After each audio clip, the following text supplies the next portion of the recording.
The mare, the 3909, is a very good example for the consequences you're facing when yielding the hindquarters is not explained properly. I would like to explain the situation.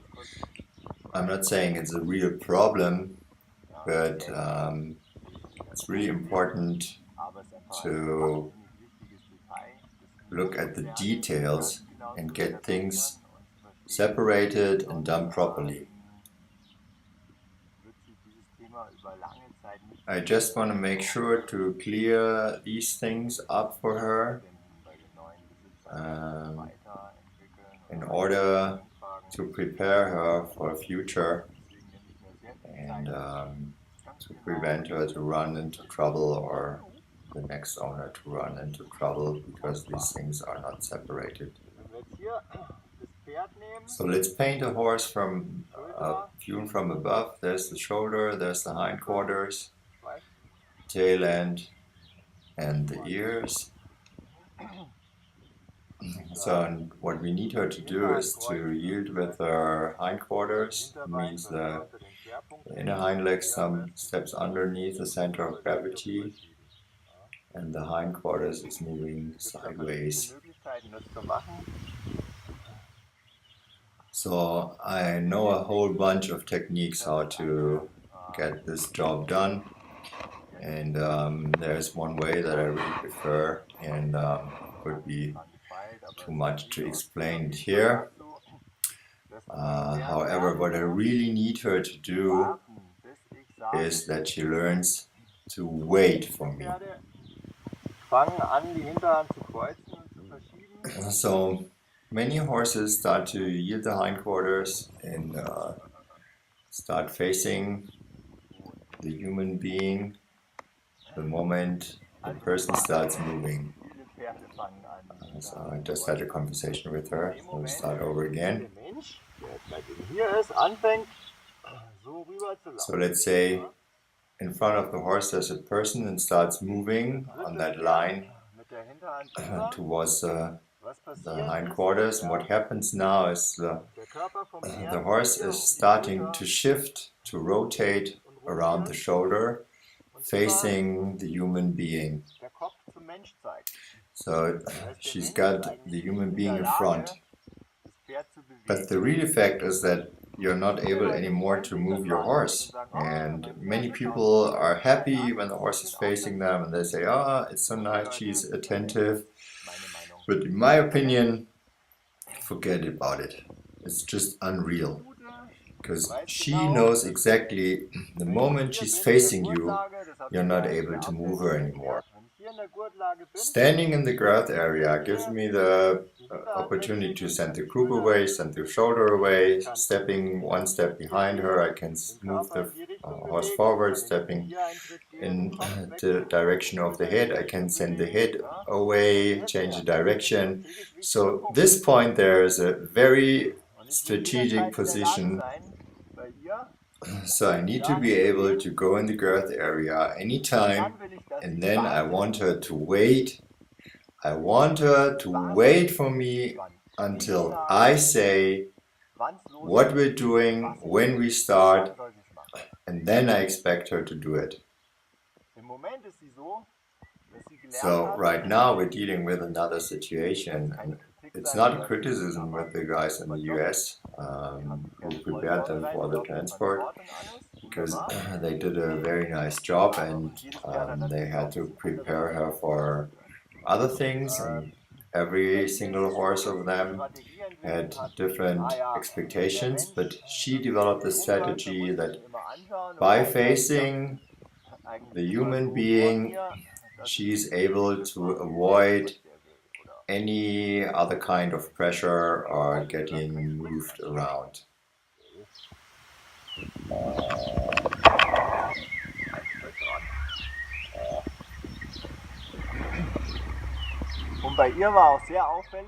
And it also were very obvious with her when I just uh, asked her to touch me the first 2 times in day 1 and 2, that she was willing just to touch my hand with her nose, just shortly.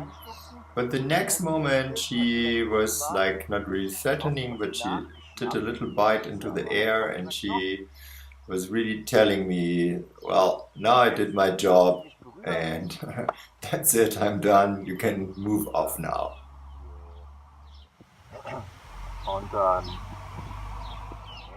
Oh, but no, that's her set of rules, not mine.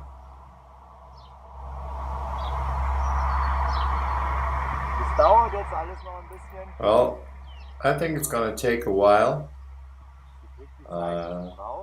She gets the time she needs and I won't force it.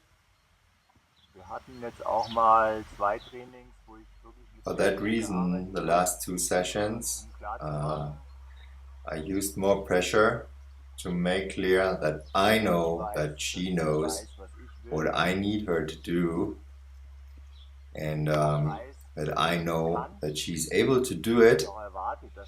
This is why I expect her to do it, or at least to give it a try. And I moved her quite a bit out of her comfort zone. Yes, I did. So now I would like to show what we're working on at the moment. Okay. So after that explanation, I'm going to show you in real life what we're working at.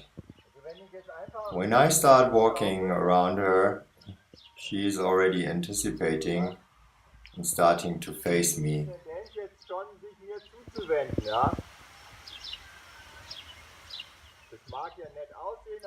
So maybe it's looking nice when she's facing me, but what I need her is to wait for me when I go on her side until I say, okay, now you eat your hind quarter, or maybe now you move off, or maybe I change my mind and I want you to wait for me.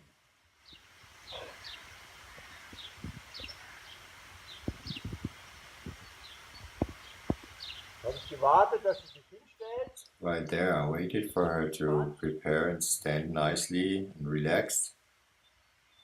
And as I start moving now, she's already giving me a warning by turning. And right now, this is not that she's facing me in a nice way. She's preparing to prevent me from going to her right side.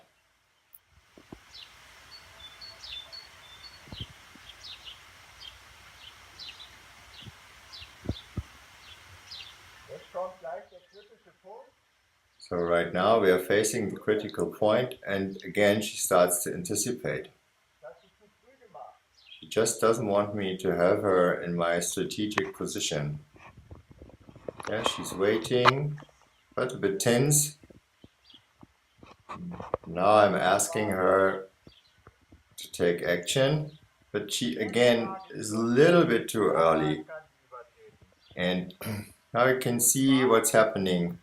She's turning, facing me, and it's really hard. It's like kind of struggling to get really on her right side, and also her hind leg is not stepping under the center of gravity. Just like there was one try, there's another one, and so, well, I take the pressure off.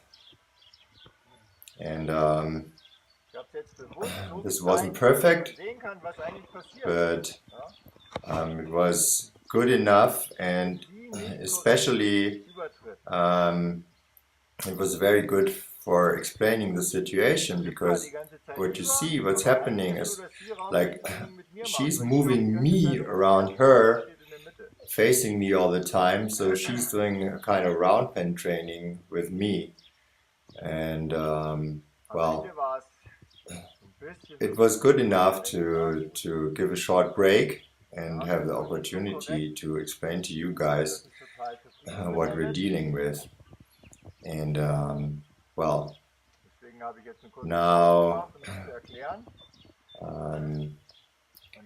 we're gonna do the real stuff. Now we do it correctly.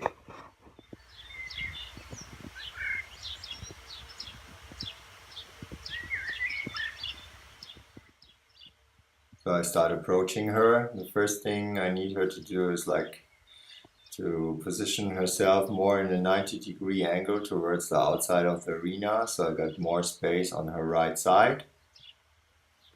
I want to make sure that I start straight, and unless she's doing poo, I don't think that is really because she's nervous. And again, she's preparing to protect her right side. Maybe she's a bit distracted by the horses on the outside, but I think it's more about preparing already to avoid me getting on her right side. And the tail is going, and her tail is going, winging. And maybe it's a fly, but I think it's just like because she's a bit uncomfortable. She knows what's coming, and she doesn't like it really. So, and there she's bending her head again, giving me a warning and anticipating again. She's too early, and I move her off, I send her away, and I tell her, no, I'm not accepting this answer anymore. Let's start over again.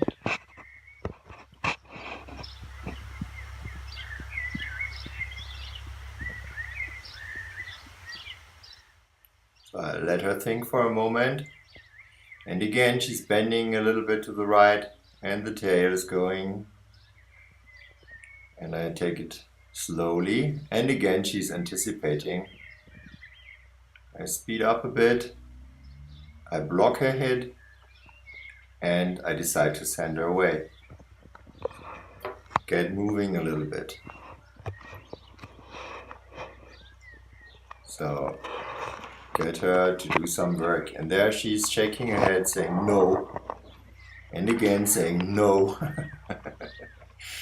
And there she's relaxing for a moment, maybe thinking, taking into consideration, so I take the pressure off and we start over again.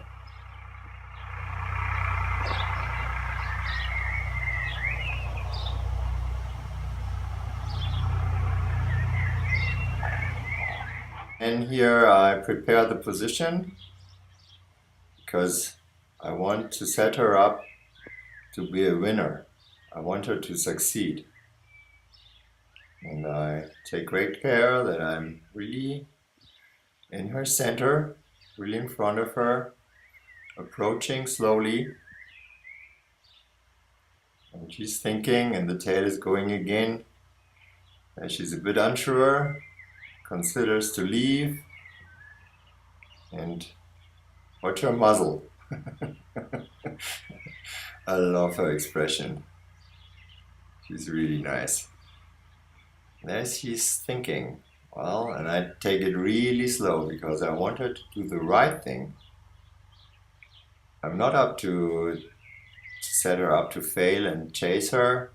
I just want her to do the right thing. Now we're coming to the critical line. The ear is already there. This is the step. And now I'm going to ask her to move there. It's just a bit of energy. Just pointing with the finger. The head is moving, starting the movement, and the hindquarters stepping underneath.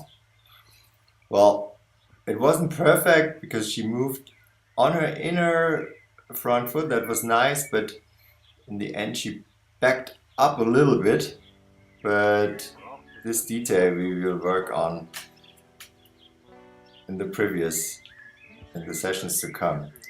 So she really needs to understand to wait for me, and look at her face. I can't believe she did it. So no anticipating. Bye bye.